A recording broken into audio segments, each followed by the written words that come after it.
For as long as anyone can remember, Swedish meatballs have been a staple comfort food in Scandinavia. It's a great dish to make at home as an appetizer or for dinner with some egg noodles. So follow along and we'll make cooking Swedish meatballs easy for you. So peel the crusts off of your bread and then just break them up into small pieces. This can be very rustic because we're going to put it in the food processor anyway. And then pour the milk right on top.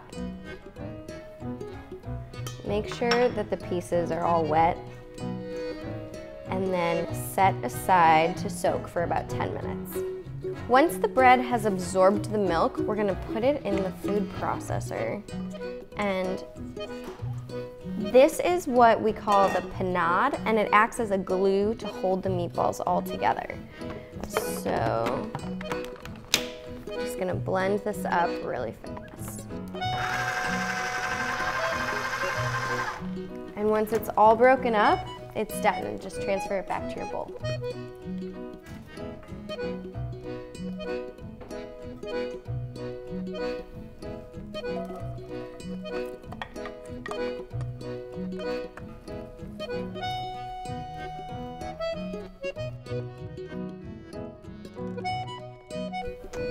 So now it's time to assemble.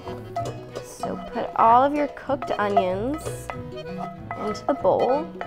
And then we're gonna add everything else in. That includes the bread mixture,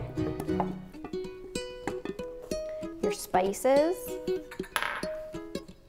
salt and pepper, and then your meat. We're using a mixture of meats. You could just use one or the other. Totally depends on your preference.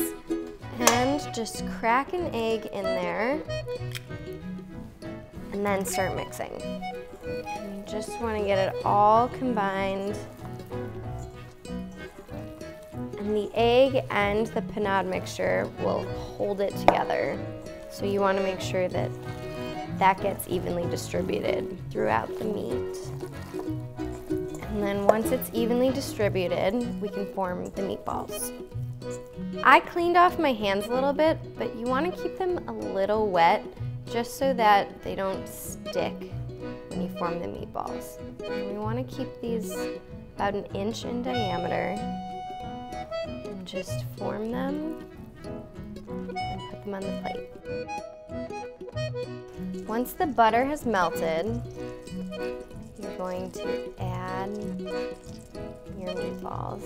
You don't want to overcrowd the pan on these. So you're definitely going to be cooking in batches, but it's definitely worth it.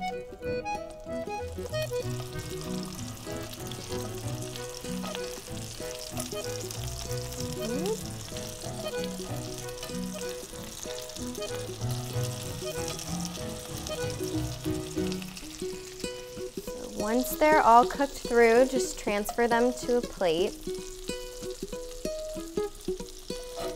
But you want to keep the butter and any of the onions that fell off in the pan because we're going to use that for the sauce.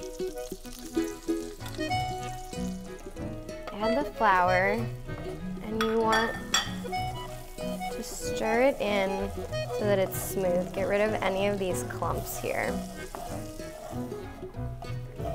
Once the flour has cooked out, then we're going to slowly add this broth in.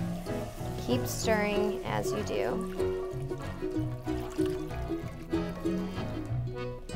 And then we're going to fold the sour cream in, and that's what makes it a nice, thick, and creamy sauce. You want to melt the sour cream in.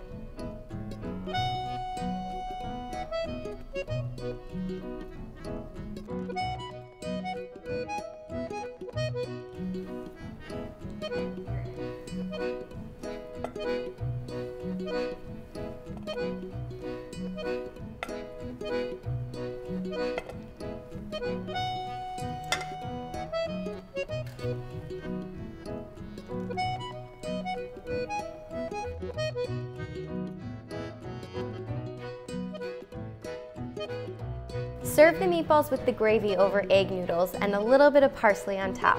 And if you're interested in earning a culinary certificate online, check out escoffieronline.com.